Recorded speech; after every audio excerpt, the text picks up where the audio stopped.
So this summer, Manchester United spent a lot of money on some brand new forwards. And of course, as always, they take time to adapt to a new league, a new environment, and a new football club. But I still think you expect them to have an impact, particularly in the biggest games of the season. And against Liverpool, Mbeumo, Cunha and Sesko all did. So we'll start off by talking about Bryan Mbeumo, because when we're talking about an impact and effect in big football matches, going away to Anfield and scoring in less than 2 minutes certainly classifies as an impact, an immediate impact of high quality. We have seen Manchester United in the past few seasons get into good positions against some of the top sides, but failed to take our chances. And Mbeumo did not make that mistake. Very early on, a killer instinct, and this is why he was signed, and it's why you sign a player of this age. I think these days we have a tendency to think that you need to sign 21-year-olds, 22-year-olds, 23-year-olds, players with a lot of potential. But sometimes you can't beat signing the ready-made player, someone who was already at the top of their game and understands their own ability and how to use their ability. We saw that from Mbeumo. There was no rustiness, there was nothing about a potential, that was ruthless finishing, and it put Manchester United into a great position immediately. And that's why I'm of the opinion, and I have been for the last few months, that United will be better this season than what we were last year, simply because we've got better footballers. And Mbeumo proved it in that moment, the ability to be decisive. But of course, in the case of Mbeumo, it's about so much more than just that. He's not just someone who's going to score you goals. He is someone who is relentlessly going to run. And that's a character that you cannot beat in a squad like this. You need players that are going to work hard for their side. And of course, when it comes to Mbeumo, we see that in possession and also out of possession. On the ball, this man is a relentless runner. We saw that against Liverpool, and we've seen it all season long so far. Anytime Manchester United get the ball, in pretty much any position anywhere, Mbeumo is the man on the shoulder trying to get in behind the defence. And a lot of the time, he's going to make these runs, and he's not even going to get the ball. They're decoy runs to make space for someone else. So the ball might be over here, and Mbeumo's going to start wide. He's going to make his run inside to drag a defender with him. He's putting in a lot of effort, but he knows that he's not going to get the ball. He's actually just making space for someone else. And often, Ahmad is the player that benefits from that. You can see that against Liverpool here. And Mbeumo makes the run. He's never going to get the ball, but it's really useful to make more space. Of course, Mbeumo sometimes gets the ball himself, like we saw for the first goal as well. But Mbeumo's running doesn't just come in possession. I think defensively, he works so hard for the team. He presses high. He helps Manchester United in those moments. He tracks back and defends deep in a low block. But also in transitional moments like this, when United are in trouble, Mbeumo is willing to put in the hard yards, really push himself to make sure that he's there to help out his teammates. Mbeumo is everything that you want the modern forward to be. Now, another player that was incredibly useful and incredibly effective against Liverpool was Cunha. Now, Cunha has faced a little bit more criticism than Mbeumo since he came to the club in the summer, because I think partly because he's been here a little bit longer, he moved a little bit earlier in the summer, but also because he hasn't had the goal contributions yet. You know, the goals and assists have not been flowing for him. He's been struggling in that department to really have an impact in the penalty area by actually scoring and creating chances. But that doesn't mean he's useless. Against Liverpool, we really saw the strengths of Cunha. And the fact that tactically he gives us something very different. We know we have Benjamin Sesko, who at the start of the season has been used as a target striker, and we'll come on back onto that shortly. But for now, Cunha gives us something a little bit different. Because what he can do is play as more of a false nine. Having a player in your squad that can play as a striker, a false nine, and a left-sided 10 is incredibly useful, and it allows you to do different things tactically.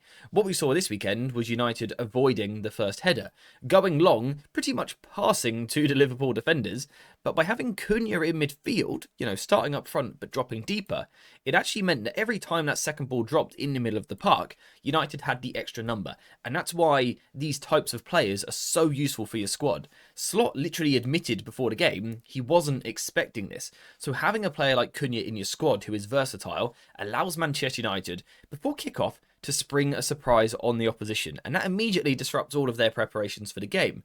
Apart from that, Cunha is just a phenomenal footballer. Again, against Liverpool, we didn't necessarily see goal scoring or chance creation, but what we saw was his ability on the ball and his personality.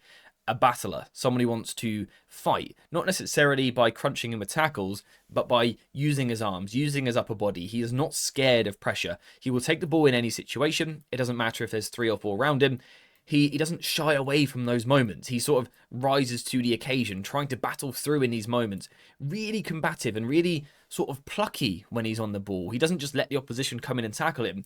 He fights to the death to keep the ball. And again, that is something that the United forwards have perhaps lacked over the past few seasons. Cunha certainly doesn't. And that fight, and of course the technical quality to go with it. You know, his first touch is excellent. The way he keeps the ball close to his body at all times, whilst under such pressure, is so good. And again, in this game, it was really about giving United a way out from the back. Some of that was two-touch football around the corner. Some of that was wrestling Liverpool players to keep the ball. And also that sort of nastier side, if you want, where he's sort of winding up the Liverpool players as well.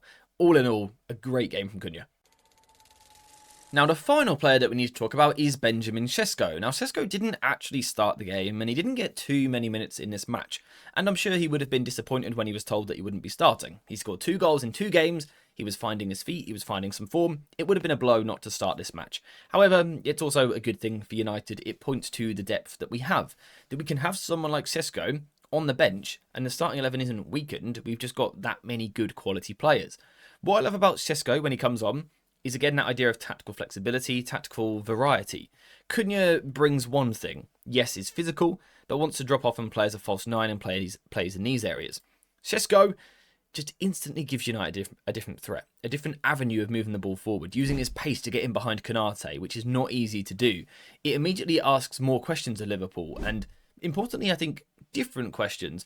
They've been used to facing Cunha, who's coming deeper, so perhaps they want to go tight with him. Suddenly now Sesko's on, and he wants to spin into the channels and take them this way, and now they're forced to drop a little bit deeper, which we know creates more space for other people in the middle of the park. Having Sesko provides great variety for the Manchester United attack. Again, a different way of moving forward. But also, I think Sesko has shown since he's been at the club actually quite how complete he is as a footballer. Yes, he's someone who wants to play in behind. He wants to play on the shoulder. He wants to get in behind. He's got that speed. He's got that pace. He wants to run in on goal. But he can go the other way as well. And I've been really impressed with, firstly, his physical work. We've spoken about this a lot. Sort of wrestling against centre-backs, out-jumping the likes of Van Dijk. Again, it's not easy. But Sesko has done it brilliantly. But also the ability to actually get on the ball and play. His passing work has been good. His first touch is good. So yes, he's not a false 9 like Cunha is. But he's still an outlet. He could still drop in and be that extra man. And there was a couple of nice moments where he made the ball stick really nicely. And it just added something different for United. And I'm sure in the future, there's plenty more starts coming his way as well. Now, I think what I love about these three is that they are all playing for Manchester United, right? We are talking about 3 high-quality footballers, all signed in one summer, and all already showing their quality. And what we've got to remember constantly and think about and have in the back of our minds is they are new to the club. This is a new environment. These are very new teammates. The Manchester United attack has literally been sort of ripped up and we've started again. So, in theory, they should only get better. They should get more comfortable. They should develop a greater understanding, which should see them improve. If we take Liverpool, for example, the likes of Isak and Wirtz, they've really struggled at the start at a new club. The Manchester United forwards, whilst they haven't necessarily got loads of goals and assists, I think we can certainly see what they're bringing to the team, the character, the personality, but of course also the work rate, the quality with the ball and things like that. It's all very useful for United, particularly in games like this, where you need decisive moments. We saw that right at the start with Mbeumo, but we also saw the other two being decisive in the way that they looked after the ball. In these matches, Ruben Amorim does have a tendency to drop off a little bit deeper. And when you drop off a little bit deeper, 9 times out of 10, you are going to sacrifice some possession and some control of the football, right? You're going to have less of the ball. That means when you do get it, when you get that rare moment where you get a touch, the quality has to be there. And that is something that United have lacked over the past few seasons. We've seen some quite raw players in the United attack, a very young front line. That's not the case right now. These are established footballers. Of course, Sesko is still quite young, but he still feels more complete than what we've seen previously. And what it means is that in these games, there is this potential ruthless efficiency. You know, when they sort of learn each other's game a little bit better, when it all comes a bit more naturally, when they're flowing and really in flow state at that point, I think we've got some Manchester United forwards here that will challenge, yes, the small teams, yes, sort of those medium teams, but actually perhaps the teams they'll challenge the most is the big teams. The big teams that do come forward, that do commit a lot of men to the attack and are going to leave space for you to transition into. Those could actually be the best games for the front three this year. They might be at their best when they play a Liverpool, a City, an Arsenal, a Chelsea, as opposed to the likes of a Burnley and a Sunderland, for example. Now, the challenge for the three of them collectively is to improve their game, to add things to their game. We've got a lot of carrying ability here. Can we add some passing ability? Things like that. Can we add more crossing ability so that they can be more effective in more different game states? That's certainly something that we need to try and achieve. But right now, there is no doubt in my mind that we have significantly upgraded our front three compared to what we had last year. Now, whilst we are sitting here and praising them, I think the most important point that I've made so far is the one of time and the fact that they are new. They've started very well, particularly Brian Mbeumo has been absolutely on fire. He is already probably a bit of a fan favourite, already arguably one of our most important players. But remember, they're going to get better. They're also going to get worse. You know, there will be weeks where they don't perform quite as well. And it's important in those moments to not be too harsh and jump in on them. We know that tactically we're still far from perfect, which does put a lot of stress and pressure on the players really to perform. They've got to sort of carry some of the load a little bit, and it will be tough. There will be weeks where they don't perform, but there will also be weeks where they are scintillating, where they are unplayable, and I think where they have this air of arrogance about them when they pick the ball up. To me, I felt this weekend that when Mbeumo picks the ball up or when Cunha picks the ball up, Van Dijk is almost looking at him knowing he's up against a serious footballer. Not just someone with a lot of potential, but someone that right now could absolutely destroy him if he wanted to. And there almost felt like there was this energy radiating from the Manchester United forwards and this fear sort of instilled in the Liverpool players. They were scared of what Manchester United had to offer going forward. And that's what we need to be. We need to be a team that the opposition are scared of. We need to be the team on the front foot, asking questions of the opposition, taking the game to the opposition, getting the ball in their box, creating shooting opportunities, putting the pressure on. That's what we need to become.